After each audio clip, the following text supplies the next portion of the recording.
Bueno, hermanos, queremos que se sientan como si estuvieran en un salón de clases. Sé que por el número 1 luego se siente medio intimidado, pero que tengan la confianza de hacer preguntas, de desayudarles. Hemos estado pensando en cómo servirles de la manera más benéfica posible y, como ya vieron el título, la idea es enseñarles a preparar un sermón desde cero usando el texto en español. Y esta hora que tenemos planeada para cubrir esto, lo que tenemos planeado hacer es, voy a tomar el sermón de anoche, creo que todos lo oyeron, ¿no? A lo mejor uno que otro, ¿qué pasó? Se está cayendo el agua, gracias. Hombre, muchas gracias. No voy aquí a afectar el púlpito, lo va a afectar. Gracias por decirme, para que no se hinche. Cobrar más, bueno, pero que no lo paguen ustedes, hermano. Entonces, la idea es ayudarles en esta área, y conforme haya preguntas, pueden ir manteniendo preguntas en mente. Me dicen, por favor, la idea es que sea lo más claro posible. Hemos tratado de que esto sea de nuevo lo más claro, simple posible para ustedes, ¿ok? Bueno, entonces tenemos planeado cubrir 4 pasos. 4 pasos para preparar un sermón a partir del texto en español. Muy bien, y los voy a enumerar y vamos a ir a explicarlo conforme avancemos. Entonces, el primer paso, para que rime, confieso que busqué que las palabras rimaran. Ahorita se las explico, ¿ok? Para que fuera más fácil. Vamos a ponerle aquí investigación. Todas terminan en ción. Investigación. A ver si ven los de atrás, ¿eh? Investigación. Este es el primer paso. Vamos a resumirlo en 4 pasos. Ahí ven más o menos. Bueno, no ven allá. Bueno, por fe, no por vista. Muy bien. Son los más virtuosos los de allá. Número 2. Después de investigación, gracias Fer, vamos a llamarlo observación. Observación. Todo el proceso de estudio es un proceso de investigación, pero de nuevo es para desglosarlo. Observación. Muy bien. Y luego, en tercer lugar, tenemos el proceso de verificación. Verificación. Verificación. Y luego, en cuarto lugar, tenemos proposición. Proposición. Entonces es investigación 1, 2, observación, 3, verificación y 4, proposición. Creo que este es así de los viejitos que se voltean, ¿no? Bueno, pero se puede voltear. No, sí, miren, creo que sí. Sí, ¿no? Bueno, así. Bueno, no importa, le puedo dar la vuelta. Está genial, esto está súper bien. Como en la época, les digo, del reino davídico, o sea, hace muchos siglos atrás.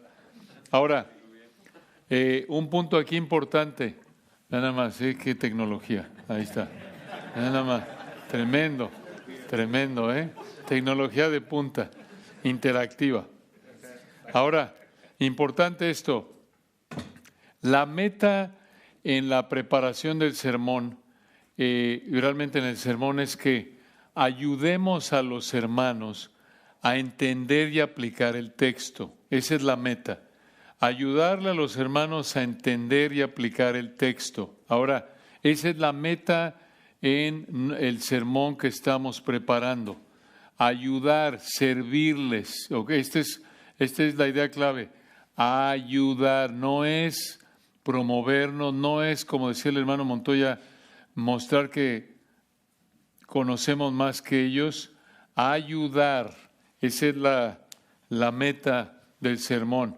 Ayudar a los hermanos a entender y aplicar el texto. Ayudarlos a entender correctamente el texto, entender y aplicar. Ahora, cuando hablamos de entender, tenemos que estar seguros de que la meta, entender, este es el fundamento de todo, hermanos, y esto es lo que llamamos la intención autoral, o la intención ¿de quién? Del autor original. Lo resumimos con estas dos palabras, intención autoral. Esto es, ¿qué quiso decir el Espíritu Santo a través del texto que estamos predicando? ¿Qué quiso que entendiera la audiencia original?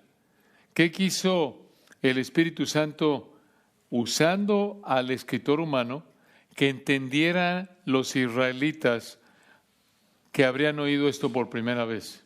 O, en el caso del Nuevo Testamento, la iglesia a la que se escribió o la persona a la que se escribió esta parte de la Biblia. ¿Qué es lo que quiso decir? Intención del autor original. Esto, hermanos, necesitan, si se les olvida todo, no pueden olvidar esto. Esto es lo más importante. Esto es lo más importante en la preparación de un sermón. Porque esto, hermanos, equivale al significado correcto. Este es el significado, o también podríamos decir la interpretación correcta del pasaje. Significado o interpretación correcta del pasaje. Ahí está. Interpretación correcta. Esto es muy importante entenderlo. Reconocemos, como dice segunda de Pedro 3, que hay algunos pasajes que son más difíciles de entender. Pedro mismo lo reconoció hablando de algunos escritos de Pablo, pero necesitamos recordar esto, hermanos. Cuando me siento a estudiar la Biblia, cuando estoy preparando un sermón, mi meta es entender qué es lo que el autor original quiso que entendiera la audiencia original. ¿Qué es lo que habría querido el Espíritu Santo que entendieran los que oyeron esta porción dada por primera vez? Y por elemental que se escuche, hermanos, es muy importante recordarlo, porque muchas veces estamos pensando en cómo lo hago innovador o cómo lo aplico, y no está mal eso. Pero si esto no es correcto, y lo vamos a explicar en un momento, va a estar mal la explicación y la aplicación. Esto es fundamental, y esto no importa en qué época vivamos. Esto no cambia. Esto es inmutable.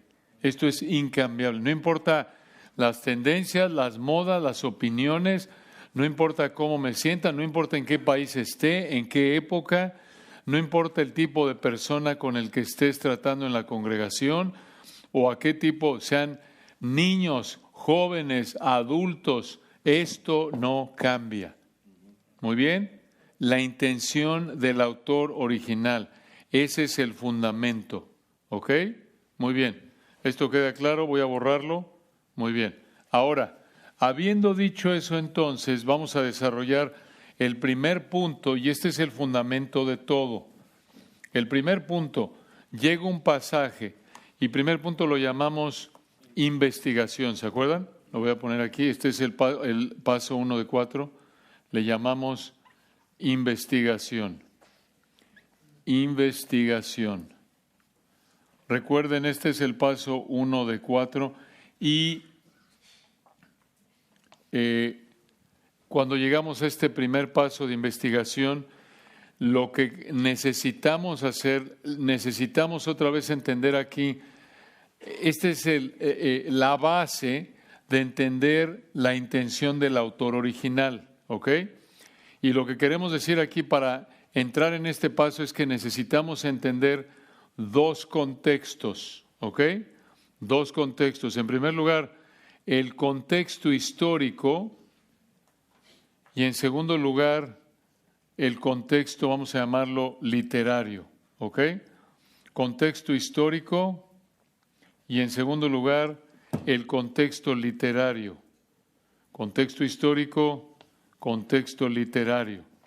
Cuando hablamos de contexto histórico, responde a la pregunta, ¿cuándo se escribió esto? ¿En qué circunstancias? Esto nos explica cuándo Muy bien. Y el contexto literario nos explica cómo encaja esta porción, este párrafo que estoy estudiando, con lo que viene antes y después dentro del libro que estoy estudiando y dentro de la Biblia misma. ¿Ok? Ahora, aquí cuando hablamos de contexto histórico, necesitamos, para cubrir este paso, usamos introducciones a comentarios, Biblias de estudio, diccionarios bíblicos. Ustedes podrían encontrar gran parte de esta información leyendo y releyendo el texto, pero al usar material de introducción de comentarios, Biblias de estudio, por ejemplo, ahí en la Biblia MacArthur les dice cuándo se escribió, qué se toca y también cómo encaja, en qué sección del libro está esto que estoy estudiando. Esto es muy importante, hermanos, para poder llegar a responder esta pregunta. ¿Para qué se escribió? ¿Para qué? Y esto otra vez es la intención del autor, ¿no? ¿Para qué? ¿Cuál es el propósito? ¿Qué quiso hacer aquí el autor al escribir esto? ¿Para qué? En el caso, recuerdan ayer de Isaías, cuando estábamos estudiando Isaías 33, explicamos que esa sección, Isaías 33, está dentro de lo que se llama los ayes, el libro de los ayes. Y hay dos temas ahí que tienen la intención de que Israel dejara su pecado y motivara a Israel a confiar en el Señor. ¿Se acuerdan? Eso es muy importante porque para qué, esta intención del autor original, que equivale al propósito, nos da la base, nos da el cimiento de la aplicación primordial del pasaje. ¿Escucharon eso? Por eso es tan importante la intención del autor original, para comprender el significado correcto del pasaje, pero ese significado correcto del pasaje nos va a dar la base, nos va a dar, digamos, los rieles sobre los cuales va a ir la aplicación primordial del pasaje. Como anoche recuerdan otra vez, Dios quería llamar a Israel a dejar su pecado a través de Isaías 33. Dios quería también fortalecer, motivar la confianza de Israel en Él, en esa situación de adversidad, de aflicción que estaban viviendo por el ataque asirio. Entonces, este es el primer paso. Tenemos que entrar a ver el contexto histórico, contexto literario, para entender para qué escribió el autor original este párrafo que estoy consultando. Ahora, un comentario aquí. Cuando ustedes estudian la Biblia, lo recomendable, lo que sugerimos es que lo hagan párrafo por párrafo, de manera secuencial, porque si lo hacen, no está mal si quieren hacerlo de manera temática, hablar, por ejemplo, del dinero, ¿no? En toda la Biblia, nada más que es más trabajo en un sentido, porque tienen que investigar esto en cada pasaje que ustedes consulten. Y si lo hacen secuencial, digamos que haces el trabajo inicial y vas construyendo sobre eso, porque es en la misma época general, puede haber detalles, pero de nuevo, lo que es clave ahí es usar buenas introducciones a comentarios, realmente usar comentarios, ¿no? Pero ver la parte introductoria y empaparte de qué trata esto. Ahora, alguno dirá, oye, pero pues yo prefiero entrar primero a la Biblia. No está mal, claro, es la Escritura.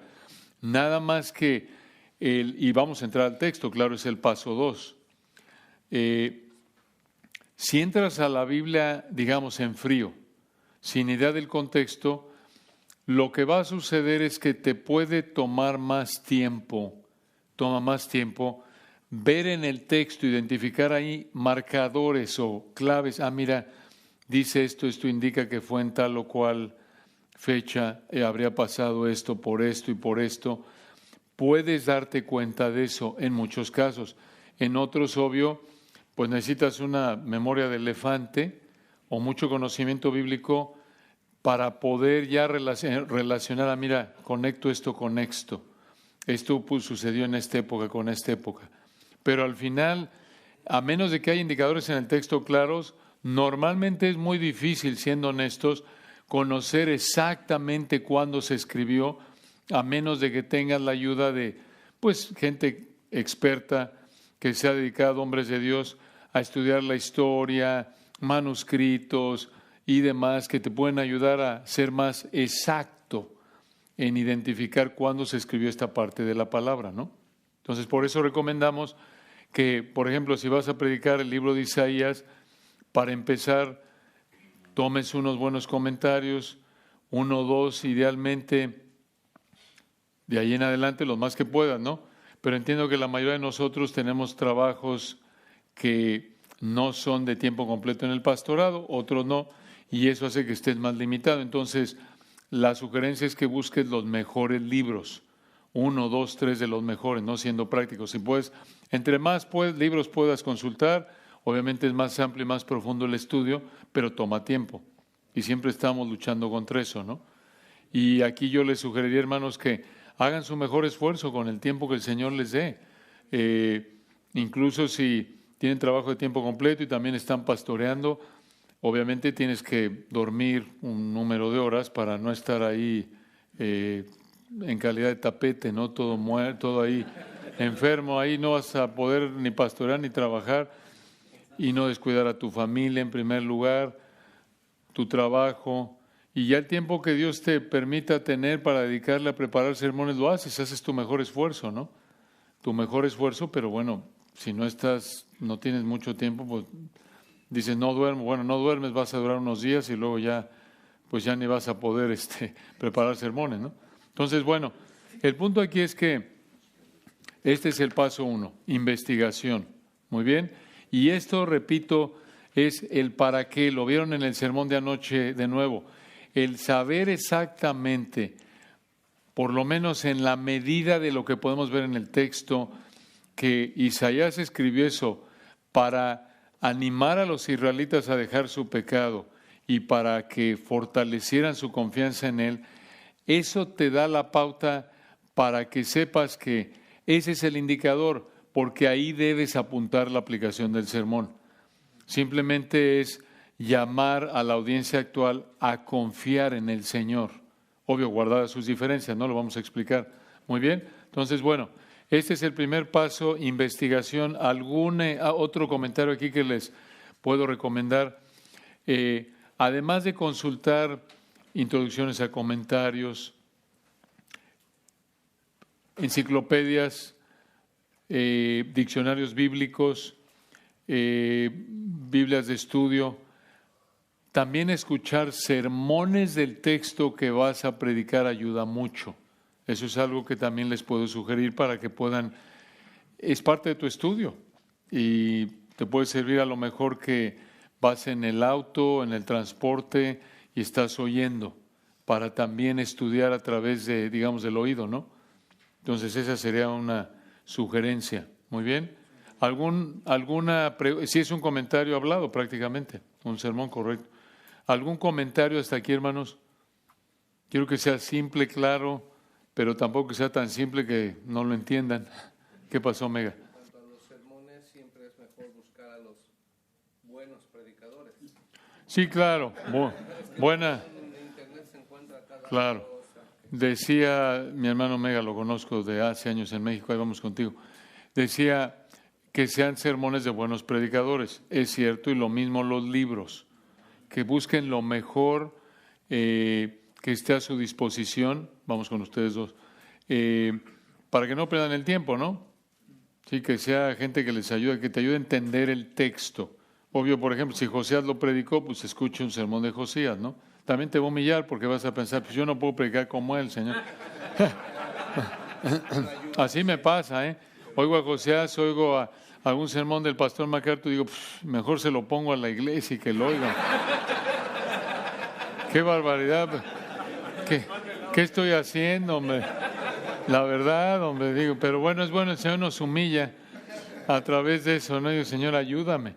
Allá atrás. Menciona buenos comentarios, una sugerencia de uno o dos buenos comentarios. Sí, depende del libro, pero en general, obviamente, y no es porque me paguen, la Biblia MacArthur es muy útil, es muy breve, entiendo que a veces no se mete en muchos detalles si quieres profundizar. Los comentarios MacArthur, si estás en el Nuevo Testamento, MacArthur, Hendrickson, Kistemaker, Carballosa, el comentario del conocimiento bíblico, también está en el Antiguo Testamento. También en Logos están traduciendo varios en el software bíblico Logos. Hay uno muy bueno, el comentario evangélico exegético, muy útil, ahí van traduciendo. El nuevo comentario americano también está en Logos traducido al español. Esos son buenos comentarios. Y está en el Nuevo Testamento y el Antiguo Testamento. Sí, correcto. Sí. Ese, Yale. ¿cuál? Yale. Dictionary, Yale. El diccionario de Yale, creo que no lo he usado mucho, si es el que creo, nada más hay que... Tengan cuidado porque luego hay buenos pero liberales, no sé si el de Yale es bueno, porque luego así son muy eruditos pero niegan la inerrancia de la Escritura, ¿no? Sí, adelante, allá atrás, hermano, primero. Perfecto. Un segundo, aquí había otro y vamos con ustedes. Referente a lo que compartí ayer Lucas Alemán acerca del poquito de contexto, tengo una pregunta. Sí. Ya están vendiendo un comentario que habla sobre contextos griegos y es un comentario que están vendiendo allá activamente. ¿Aquí, en la librería? Sí, aquí en el Okay. lo acabo de tomar, pero no sé si tú lo has leído o lo recomiendas. La verdad no lo conozco. Sí. ¿Contextos griegos?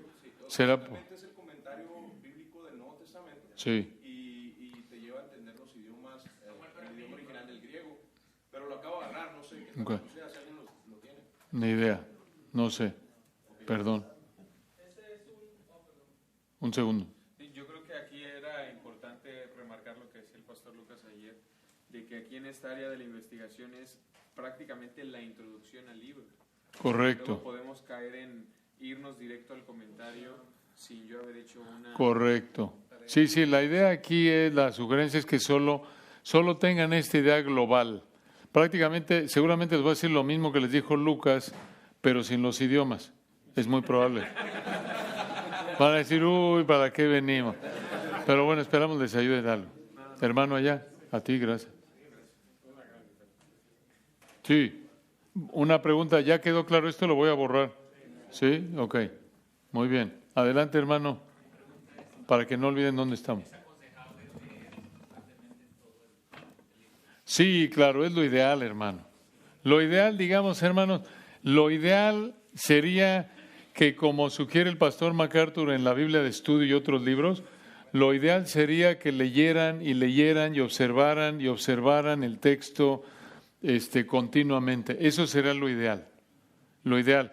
Digamos que mucho de lo que podrías o parte de lo que vas a aprender en comentarios, lo verías tú de primera mano, que es lo ideal, pero en lo que ayudan los libros es que tienes gente que está mejor preparada que nosotros, tiene un dominio mejor de, por ejemplo, los originales, han estudiado más y te ayudan para que te ahorra tiempo y, en segundo lugar, que tengan la certeza de que estás entendiendo correctamente, que tengan la información correcta.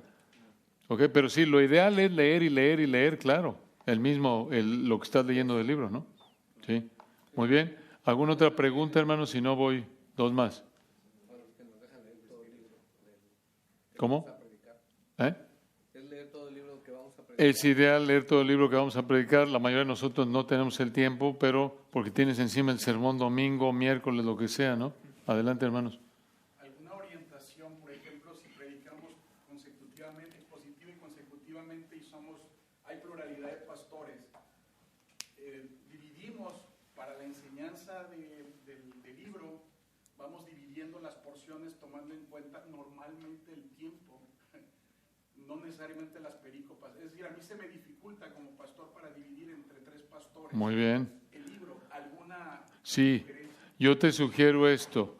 Hay 2 opciones.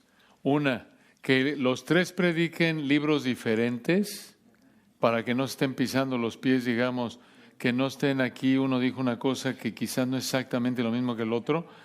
La otra es, entiendo también que la desventaja es que como que algunos piensan estás mareando a la congregación, ¿no? Vamos de Génesis a Santiago, Apocalipsis, Génesis, Santiago, Apocalipsis, que tiene sus ventajas, ¿eh? Pero entiendo, si quieren estar, digamos, todos están en 1 de Samuel, mi sugerencia es que tomes un comentario, un buen comentario, que decidan, esta va a ser la base sobre la que vamos a dividir los párrafos, para que todos sepan por adelantado, tú vas a predicar este capítulo, o medio capítulo, 2 capítulos, para que no estén ahí, si no te vas a volver loco, para que, digamos, que no sea tan arbitrario y subjetiva la división, sino que hay una base más objetiva y de alguien que ya estudió a fondo el texto y sabe, porque si le entramos todos normalmente, empieza un libro y dice, no sabes por qué un comentario o por qué la Biblia de Stuart MacArthur divide de esta manera la mitad del capítulo y quedó así y tú estás pensando, ¿qué pasó? Bueno, porque no lo has estudiado y hay una razón gramatical, etcétera, ¿no? Muy buena pregunta. Allá atrás, hermano. Creo que el contexto literario puede ayudar mucho en eso.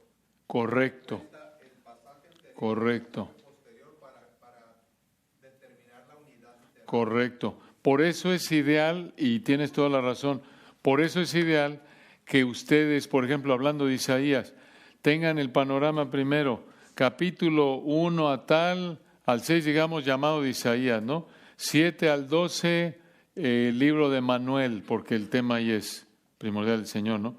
13 al 23, mensajes a la nación. Y le estoy diciendo esto porque he estudiado algo del libro de Isaías y me acuerdo, ¿no?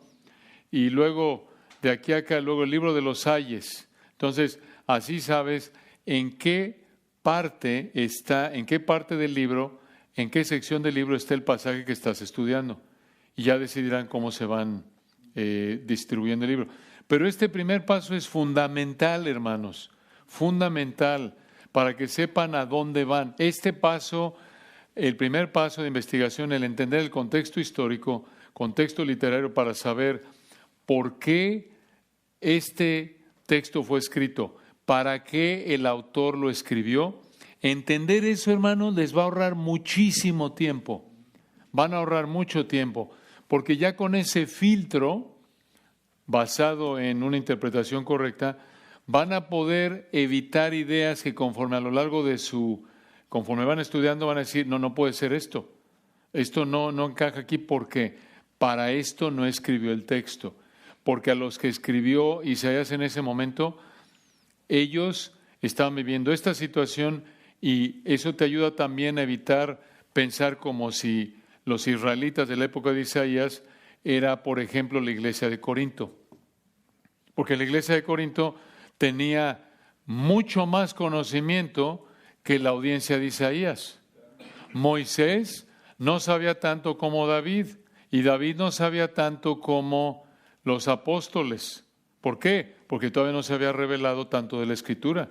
Y tenemos que recordar eso, porque se nos olvida, hermanos, que tomamos a veces la Biblia como si fuera un libro de los que compramos, ¿no? Capítulo 1, 2, 3, un autor lo escribió todo en un año. Y es el mismo autor inspirado, claro, el Espíritu Santo bendito, ¿no?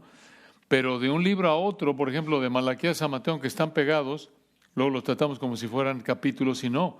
Hay 400 años de distancia y una situación diferente. Entonces, tenemos que estar recordando eso porque la tendencia de muchos de nosotros como cristianos y pastores es brincarnos la interpretación correcta y entrar a aplicación directa.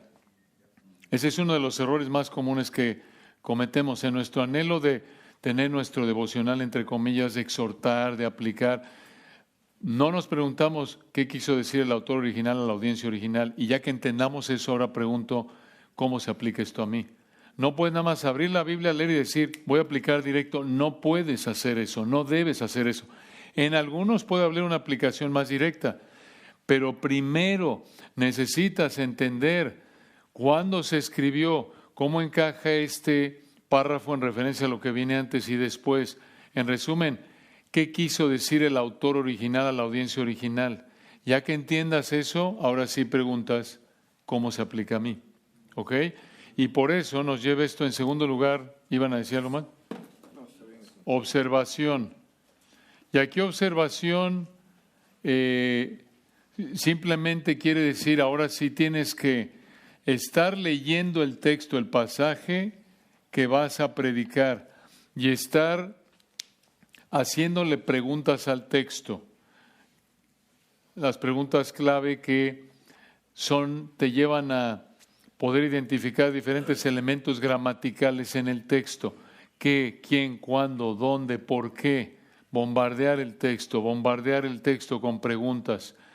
Ahí vamos, hermano. Entonces necesitan observar, por tanto. ¿Por qué dice por tanto? El reino de los cielos es semejante a. Quiere decir que esto es una comparación. Muy bien.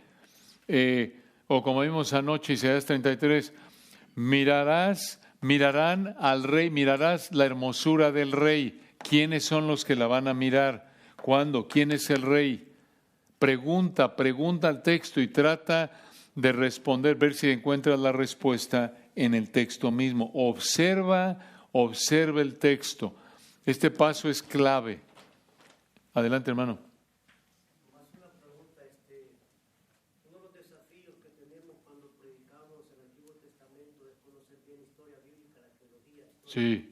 ¿Verdad? Y veo tanta gente diciendo tantas barbaridades por falta de conocimiento del contexto histórico o de la historia bíblica. Sí. Como dice, trabajamos, ministramos, tenemos familia, tenemos tiempo para tener tanta profundidad. Claro. ¿Usted nos puede recomendar algún material, algún recurso para que nosotros podamos empaparnos un poco con lo que es la historia un poco más clara? Porque a veces, por ejemplo, cuando explicamos el Antiguo Testamento, por ejemplo, Samuel, Crónicas, para hablar de esos textos, de esos libros, tenemos que tener un conocimiento completo de lo que es la historia.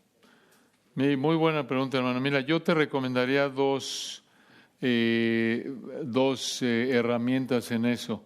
En primer lugar, un buen comentario que te ayude a entender la historia. Otra vez, por ejemplo, el nuevo comentario americano es muy útil porque te sitúa, te dice, mira, en este pasaje está pasando esto, ya había pasado aquello.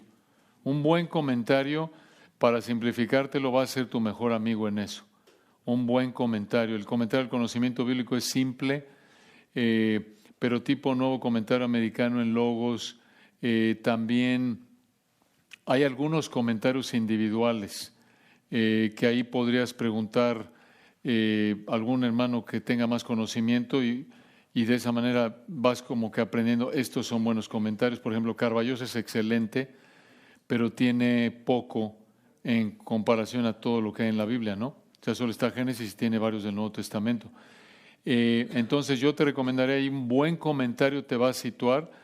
Y también, por ejemplo, otro libro, Panorama del Antiguo Testamento de Ben Ware, Panorama del Antiguo Testamento, te da una buena vista panorámica del Antiguo Testamento, de qué trata, cómo se va desarrollando.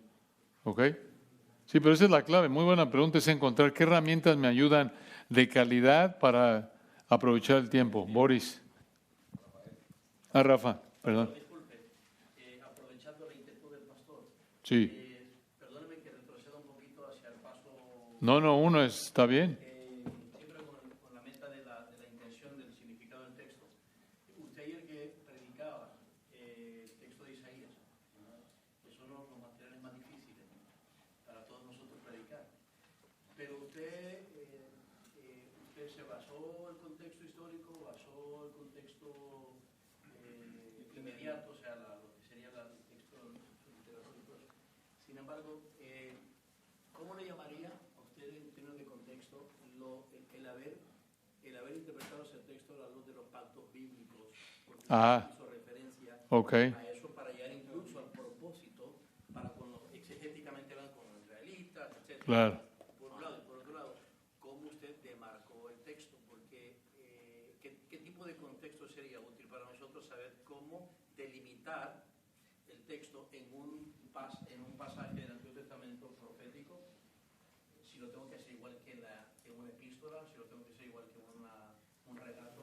Creo que no sé si eso también aportaría para ver cómo nos ayuda. Claro, buena pregunta, Rafa. Mira, dos respuestas ahí. Cada texto va a depender, es único. No puedes tratar, tú lo dijiste, ¿no? Una epístola igual que como tratas Isaías o como tratas primero de Samuel, ¿no? Que es una porción narrativa larga. Repito, para hacérselos práctico, comentario. Usen buenos comentarios y en segundo lugar, con el tiempo vas aprendiendo. La práctica hace al maestro, ¿no? Nunca vamos a dominar la escritura, ¿no? Es la mente infinita, perfecta de Dios. Pero esto va de la mano con lo que dijiste, hermano.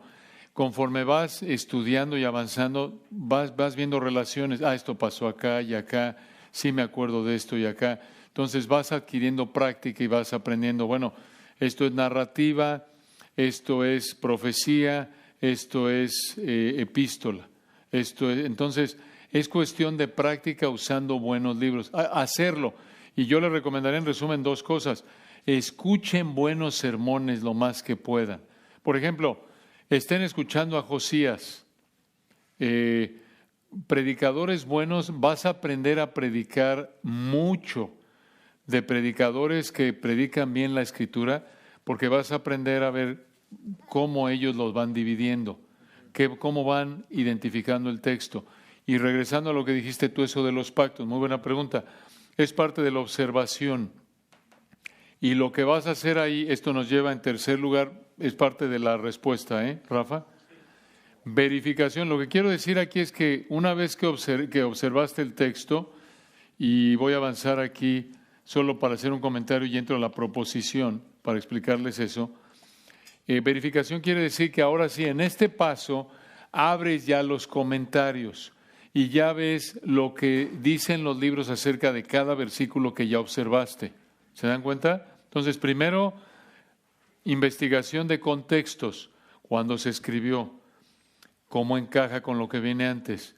En resumen, ¿para qué escribió el autor este párrafo? Después, observo y después verificación. Aquí en verificación, ahora sí, veo lo que dicen los comentarios, 2, 3 o los que pueda ver. Como decía Spurgeon, háganse de mucho en poco en los libros. Es mejor tener 2 buenos libros de calidad que tener 20 chafas, 20 baratos. Sí, 20 que no valen la pena, vas a perder tiempo. Entonces mejor 1 o 2 de calidad. Y de la mano con estar oyendo buenos sermones, hermanos. Les va a ayudar muchísimo. Entonces, aquí en verificación, ahora sí consultas lo que cada libro dice acerca de lo que estás estudiando. Aquí también consultas teologías. Puedes irte a la parte de atrás de una teología sistemática como la blanca de MacArthur y te vas atrás y si estás estudiando Isaías 33 ves qué dice de Isaías 33.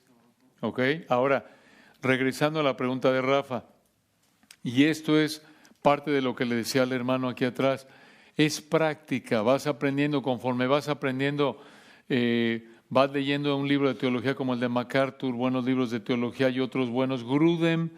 Ahí, como en todo libro, hay que evaluar todo a la luz de la Escritura porque no estamos de acuerdo quizás con todo lo que dice Grudem, ¿no? Seguro, no estamos. Pero es una buena teología.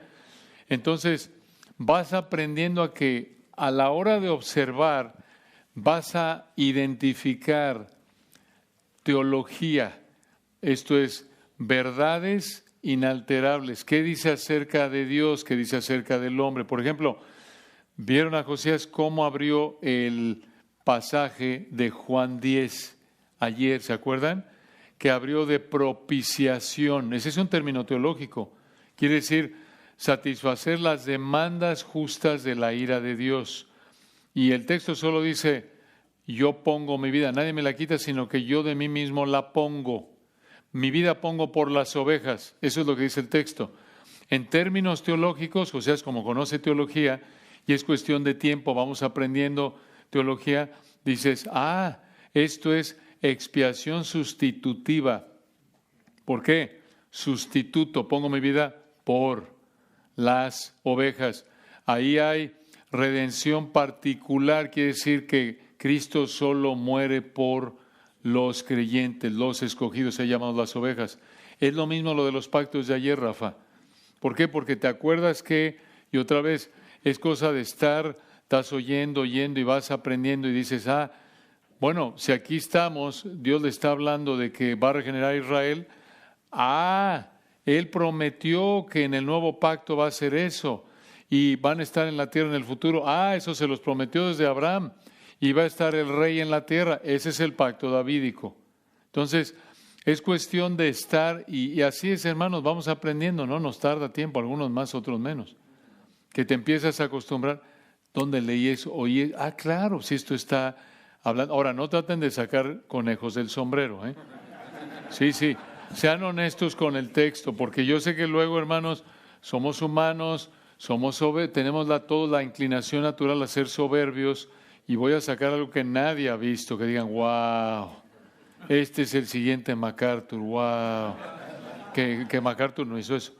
Pero es importante que uno como predicador esté leyendo toda la Biblia constantemente. También ayuda que estén leyendo la Biblia, eso ayuda para empaparte de lo que hay, ¿no? Pero igual, si no tienes tiempo, te vas sobre lo que estás estudiando, ¿no? Ahí vamos contigo. Entonces, por eso les digo, hermanos, con una actitud humilde, buscando decir, Señor, ¿qué es lo que dice el texto? Recuerden, la palabra es poderosa y nuestra fe es probada ahí, porque hay textos que dicen, esto voy a matar a la gente, los voy a aburrir, tengo que decir algo que los despierte. Tú sé fiel, y si eres fiel, vas a ver que la verdad es suficiente para cautivarte y cautivar a la gente. Y solo di lo que dice el texto. Cuidado, recuerden la advertencia, no añadas sus palabras para que no te reprenda y seas hallado mentiroso. No digas algo que el texto no dice. Di lo que quiso decir el Señor ahí. Adelante, hermano. Hablando de sacar conejos del sombrero, también puede aplicar perfectamente, hacer uso y muy delicado de la inteligencia artificial o del GPT. Bueno, claro, lo puedes hacer, usar inteligencia artificial con cuidado, claro, porque la verdad sí puede ser una gran herramienta, definitivamente, nada más que no te prepara el sermón, obviamente, ¿no? Pero podrías preguntarle, sí, evaluando todo, es increíble, las respuestas muchas veces son bíblicas. Dame una exégesis resumida de este pasaje, pum, ahí está, dame un resumen, pero lo único que nada más recuerden, dos cosas aquí, qué bueno que lo tocas. Número uno, evalúen todo a la luz de la Escritura, examinadlo todo, retened lo bueno. Y número dos, cuidado con el plagio, cuidado con otro pecado en el que fácilmente caemos los pastores, no podemos tolerarlo. Si es conocimiento general, no tienen que dar crédito, viven tantos millones en tal ciudad. Pero si tomaron una idea de un comentario que es idéntica o parecida, den crédito. El comentario Pérez dice esto, alguien dijo, sean honestos, sean humildes. Eso lo honra el Señor y eso lo va a valorar su congregación. En lugar de que, como pasa y ha pasado tristemente, que la congregación se da cuenta, este cuate se está robando los mensajes de Grauman. Y pierden la credibilidad y perdiste el ministerio, porque ahora ya no te van a creer, porque eres un ratero en el púlpito. Eso es lo que eres. Que el Señor nos ayude, hermanos. Y si se les va, tengan la humildad de regresar. Saben que, perdonen, hermanos, no di crédito, esto lo tomé de tal o cual, pero que el Señor nos guarde. Y yo se los digo, hermanos, nací, crecí en México, uno de los pecados, así como en el Antiguo Testamento, yo lo veo así, era la poligamia, que estaba tan arraigada en la cultura del Antiguo Testamento que seguían a un hombre de Dios pecando de esa manera, ¿se acuerdan? Aunque Dios siempre dijo, dejará el hombre a su padre y a su madre. Pero uno de los pecados que caracteriza a nuestra sociedad en México es la mentira, el engaño, el robo. Y hermanos, es tan fácil. Uno está tan acostumbrado a mentir antes de venir a Cristo y ya en Cristo. Tenemos que estar haciendo morir lo terrenal en nosotros. Y esto en el púlpito. Tenemos que ser ejemplos de integridad, hermanos. No robemos material. Si tomamos algo de alguien, démosle crédito. No está mal. Si lo que investigaste, de lo que puedes ver, oye, esto no lo puedo decir mejor que esta persona. me ayuda. Lo importante es que entiendan la intención del autor original, los hermanos. Eso es lo que importa. Y si hasta donde puedes ver es lo mejor que encontraste, da crédito y di, miren, adapté esto de esto lo tomé de aquí, en base a lo que estudié, hermanos, aquí está. Es mejor eso que tratar de pretender ahí por la presión de que no, pues es que oyen a tantos y tantos en YouTube, yo también tengo que ser acá. No, hermanos, eso no sirve, eso es carnal. Señor nos ayude. Adelante y luego allá. Sí, perdón, una pregunta, por ejemplo, a veces nuestras mentes pues no son tan brillantes, ¿no? Pero sería suficiente, como dijo un gran teólogo, claro, no descansa hasta claro, que no encuentra descanso en ti. Fue San Agustín, ¿no?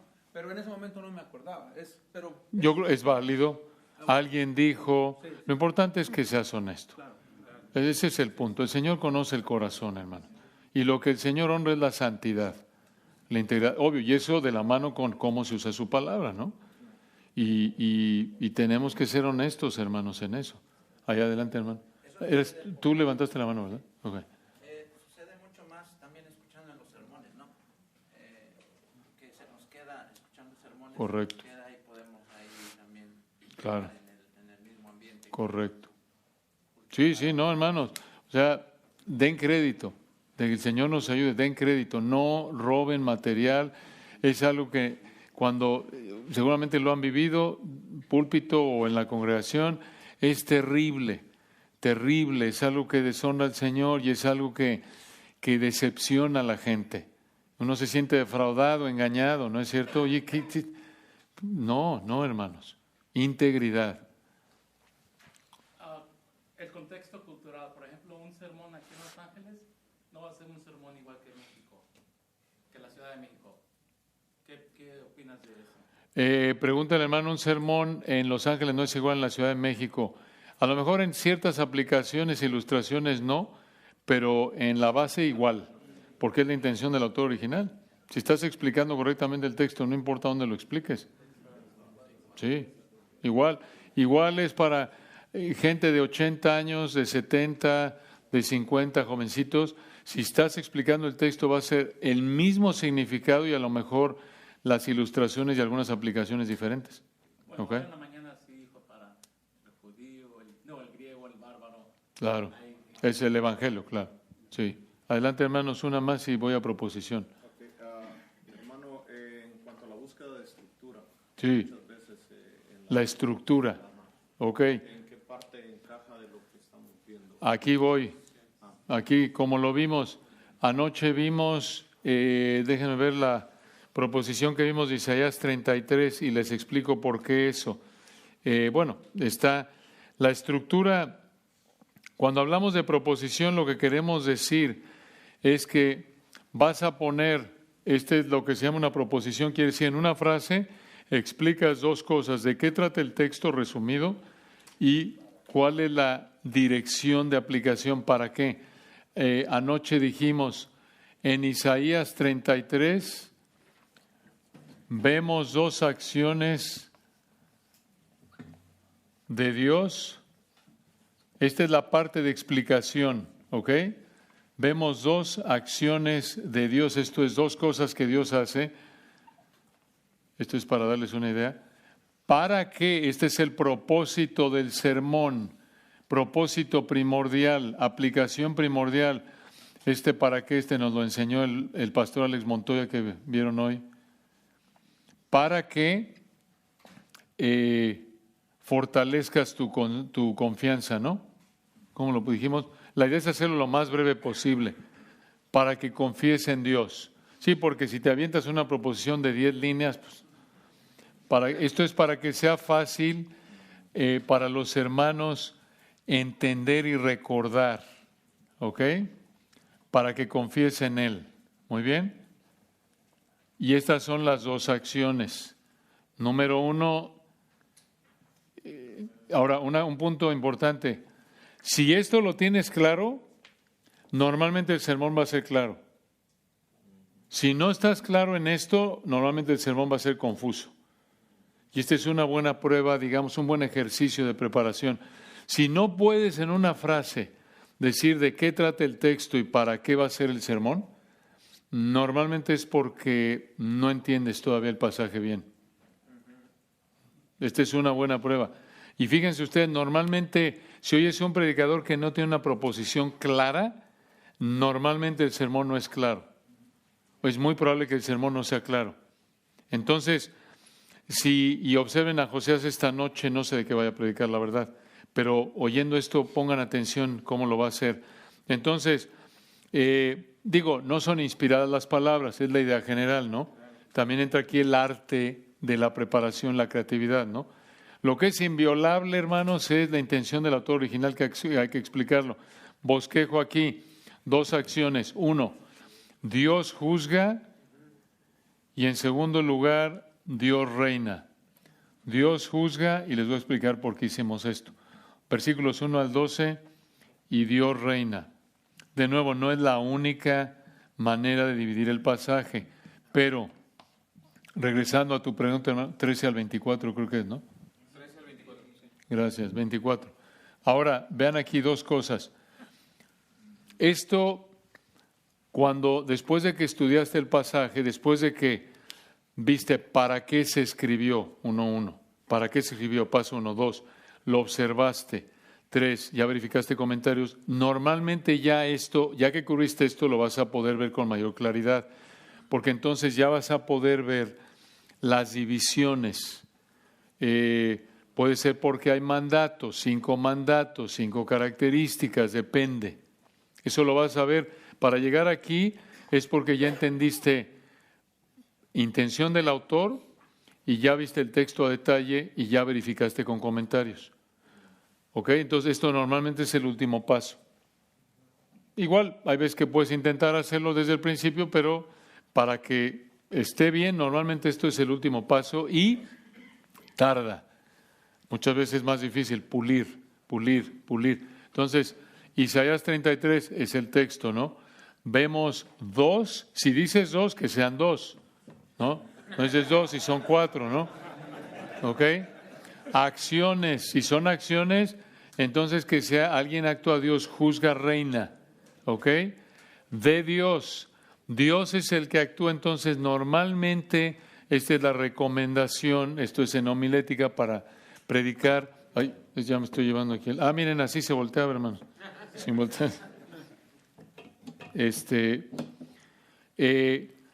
Tienes un eje, este es el eje tienes Dios, Dios, Dios. Si son 2 acciones de Dios, Dios tiene que aparecer ahí en el bosquejo, ¿ok? Entonces, y luego, para que confíes en Él, ese es el propósito. Ahora, recuerden, hermanos, esto no lo inventamos porque dijimos, ¿para qué dirigiré el sermón? No, ¿de dónde salió esto? De la intención autoral. ¿Se dan cuenta? Muy importante esto. Esa es la aplicación primordial. Ahora, dentro del texto, como vieron ayer, sobre todo en esta parte, cuando vimos en el versículo 15 creo que eran 6 características de un creyente genuino, ¿por qué dijimos que eso no solo era para los israelitas regenerados, a los que habló específicamente el Señor de lo que haría el Señor en el futuro? ¿Por qué lo aplicamos a todo creyente en toda época? Porque si vemos el resto de la Biblia, en particular el Nuevo Testamento, vemos que eso caracteriza a un creyente genuino. Y eso es teología, es ver qué se enseña en el texto, qué es real, qué es una realidad, qué es verdad en toda época de la historia. ¿Se dan cuenta? Y eso lo vamos aprendiendo otra vez al estar predicando, te vas familiarizando y vas viendo el texto y observas y dices, oye, esto también está en el Nuevo Testamento. Y esto por conexiones de palabras es la clave, por conexiones de frases, y ahí es donde también los comentaristas te van a ayudar. Muy bien. Bueno, espero que esto les ayude, hermanos. ¿Alguna otra pregunta? Nos quedan unos minutitos. Adelante, atrás, y ahorita regresamos contigo. Y acá, 1, 2, 3 para empezar, venga. Tú. Como joven predicador me gustaría aprender de alguien más experimentado. Yo escuché toda la serie de 1 de Samuel, 2 de Samuel hasta donde llegó. Ok. Pobre de ti, pero eres muy paciente. En mi trabajo tenía bastante tiempo, entonces... No, gracias a Dios.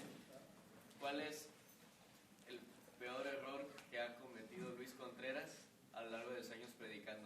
cual haya aprendido. Pues yo creo que hay varios, no hay uno. Sí tengo. De Contreras a Contreras. Ah, primo. Oh, qué barbaridad. Muy bien, pues mira, yo creo que, déjame pensar, seguro puedo pensar en varios. Yo creo que uno sería el que, uno que te puede ayudar. ¿Cuál te puede ayudar? Bueno, providencial, confiamos en la soberanía de Dios, lo que me venga a la mente aquí, providencial. Yo creo que el tema de no ser cuidadoso con la aplicación, hermano, este sería uno. A la hora de estar predicando, desviarme de esto, porque luego me doy cuenta, no lo pensé bien, no lo planché bien, no fue lo mejor. Ahora, yo entiendo que hay un sentido de improvisación en el púlpito y a veces unos son más arriesgados y se avientan y otros dicen, no lo voy a decir a menos de que lo haya pensado mejor o lo hubiera escrito. Pero creo que sí he lamentado a veces cuando he aplicado, me he despegado mucho del pasaje a lo mejor en la aplicación y digo, y no estoy cómodo. Quizás por la gracia de Dios no herejía, pero digo, no estoy cómodo. Ese sería uno. Sí. ¿Alguien más? ¿Acá? ¿O vas tú? Tú. Sale, tú, hermano. Yo creo que una de las cosas muy importantes también es de aprender a ser disciplinados. Creo que la disciplina en un pastor importa mucho y más si tenemos una ayuda idónea que constantemente esté ahí apoyándonos en el ministerio. Yo le agradezco mucho a mi esposa que ella me da ese tiempo para estudiar. Soy trabajador de tiempo completo y pastor de tiempo completo y creo que ella me ha ayudado mucho a poder equilibrar esas áreas de mi vida, tanto en la familia, en el trabajo, en la iglesia. Y creo que eso la ayuda mucho en la disciplina junto con la esposa. Muy bien, excelente, gracias, hermano, muy sabio. Hay ayudas idóneas que hacen el sermón para el pastor. Adelante. Denle crédito, hermano, denle crédito. Adelante. Sale. Proposición, definición de la proposición. Claro, es una frase que explica y aplica el sermón. Es una frase corta que explica y aplica el sermón. Es una frase corta que explica de qué trata el texto y aplica el sermón o explica de qué trata el texto y para qué es el sermón. Aquí había otro y acá atrás, hermano, ¿no? A ver, ya, hermano, vas tú. ¿Qué tanto cambia la proposición según el género literario? Si es, digamos, poesía o epístola, ¿tiene diferentes formas de abordar el...? En general es igual. Muy buena pregunta. ¿Qué tanto cambia la proposición y el bosquejo? Si es profecía, narrativa. Realmente depende del texto. Recuerden, el texto determina todo. Porque en algunos van a ser, vamos a ver 5, como la del hermano Nathan Busenich, ¿se acuerdan? 5 cosas que faltan en el cielo. Buenísimo, ahí está, 1, 2, 3, 4, 5. No habrá esto, no habrá esto, no habrá esto. ¿No? La de Josías de ayer, ¿no? Propiciación y creo que protección. ¿Se acuerdan? Sí. Preservación, sí. Muy bien. Sí, buena pregunta. Depende del texto. ¿Había otra? Sí, bueno, al menos una de las cosas que a mí me daba mucho temor, y bueno, y todavía, es exponer, a lo mejor pudiera ser sencillo exponer el Nuevo Testamento, sobre todo las epístolas, pero ya cuando te metes a una narrativa en donde a lo mejor la lección o la proposición no está tan clara, puede dar ese temor de a lo mejor pues mal aplicar el texto o incluso subdividirlo, ¿no? Pero es lo mismo, no teman. Es lo mismo, una narrativa, apocalipsis, profecía, poesía, es lo mismo. Nada más, otra vez, si ustedes siguen cuidadosamente, otra vez, la base es el 1, contexto histórico y literario. ¿Para qué se escribió esto? ¿Para qué se escribió esto?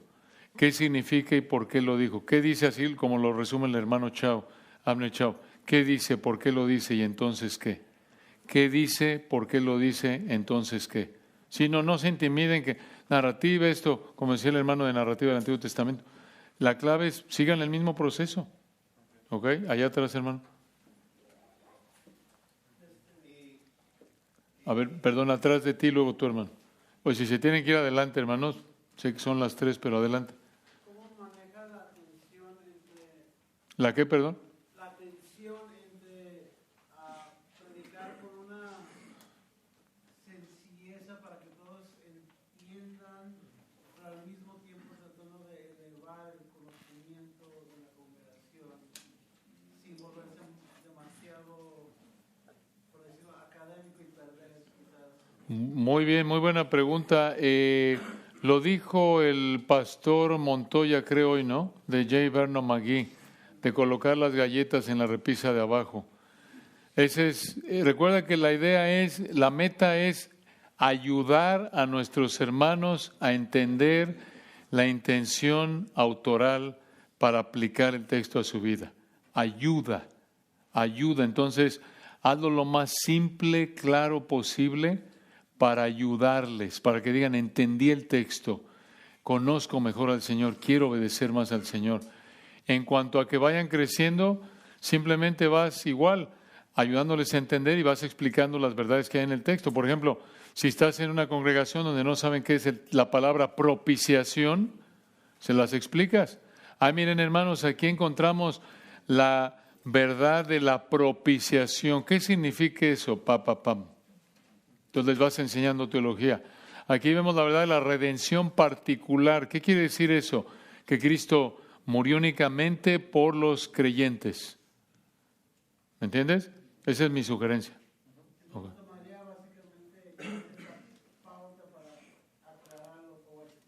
Sí, yo creo que sí. Esa es mi sugerencia. Hermano, ¿tenías otra pregunta aquí? ¿Tú? ¿No? Adelante. Por buen tiempo yo he aplicado un método de estudio gramatical, estudio literario, sí. Histórico, teológico, sí. Contexto Sí. y estudio teológico de un pasaje X, como en este caso 24 versículos. Sí. Entonces un estudio así cuidadoso de conexiones, de conectivos lógicos y todo eso, permite seccionar de una manera más consecuente con la gramática del texto. Entonces casi que es un procedimiento inductivo. Correcto. Lo que estoy viendo, su presentación es una forma de hacer una proposición de una forma deductiva. No, es inductivo. Perdón que no todo está basado en el texto. Sí, perdón si no fui claro. O sea, es que como yo comprendí, claro, que esa proposición surge de la autoría, o sea, el propósito del autor. Sí, del autor, la intencionalidad del autor. De ahí entendí que surge la proposición. Entonces encuentro que hasta dónde una proposición que surge del texto, de la observación del texto. Pudiera ser consecuente con el contenido. Lo que pasa, muy buena pregunta, hermano, están alineadas, no están divorciadas. En otras palabras, lo que dice el texto va a cumplir el propósito por el cual el autor lo escribió. Entonces, el orden.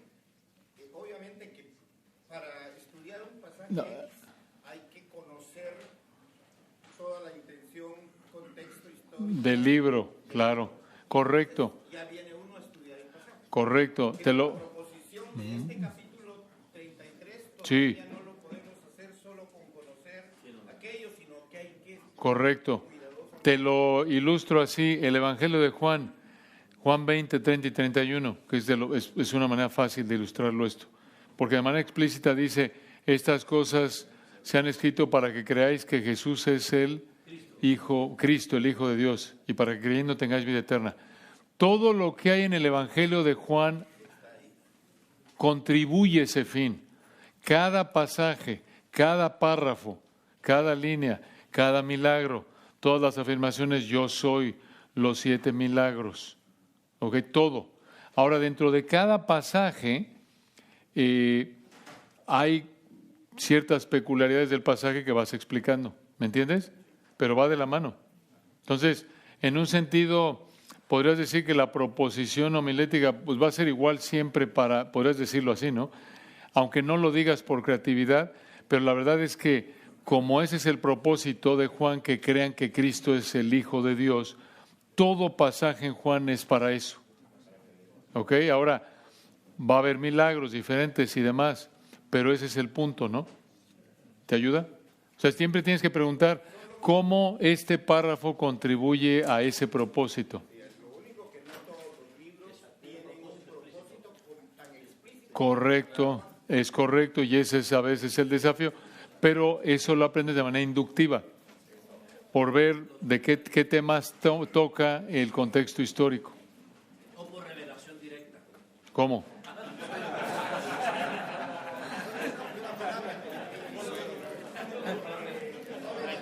Segundo, hermano. Si tienen que irse adelante, pero esperen que está diciendo hermano. Aquí preguntaba algo esencial. ¿Cuál es el error que uno pudo haber cometido? Yo comparto el mío. Yo intenté deslumbrar a mi audiencia haciendo predicaciones temáticas. Sí. De aquí, solo porque había una palabra conectiva, pero resultó que yo no conocía realmente eso que se debe hacer en cada libro. Por eso mi consejo para los nuevos predicadores es que prediquen todo el tiempo expositivamente, sí, para asegurarse de no... No, muy buen punto, hermano, y eso, regresando aquí a lo que mi primo preguntó, la verdad es que creo que de los errores, y es la lucha con la que estamos, es porque no nos predicamos a nosotros mismos.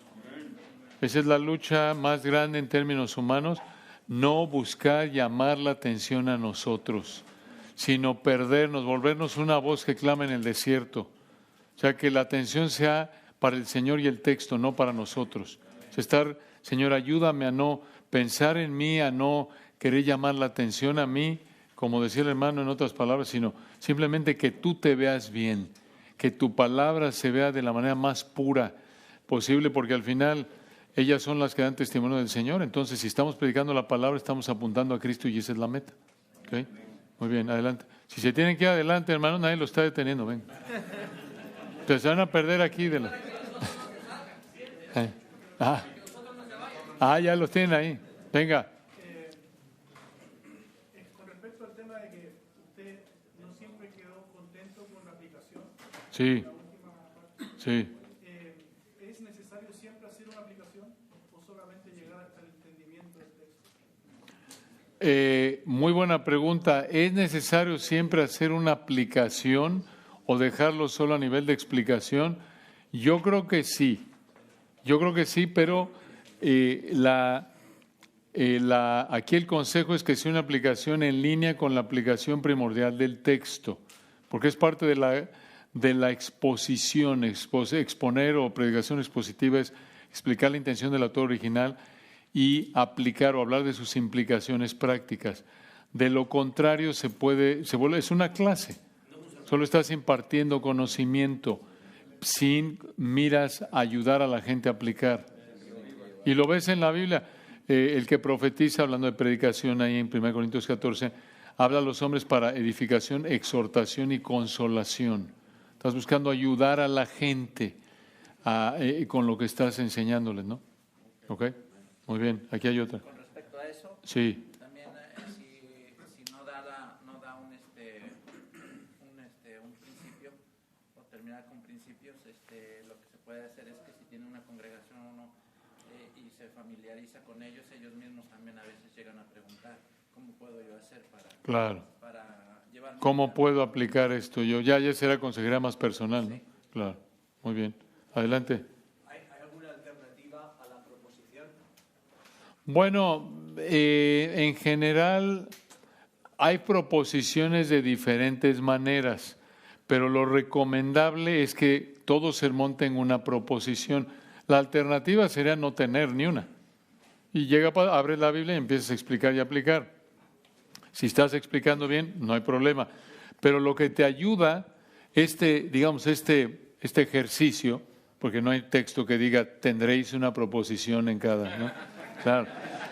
Lo que ayuda, y lo pueden verificar los sermones que están oyendo, van a oír a Josías, es que te ayuda a saber a dónde va el predicador, te da claridad, te ayuda a entender, a recordar, es una ayuda, simplemente una ayuda.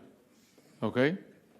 Muy bien. Ahora, hay ciertos pasajes donde ves cierta estructura, ¿no?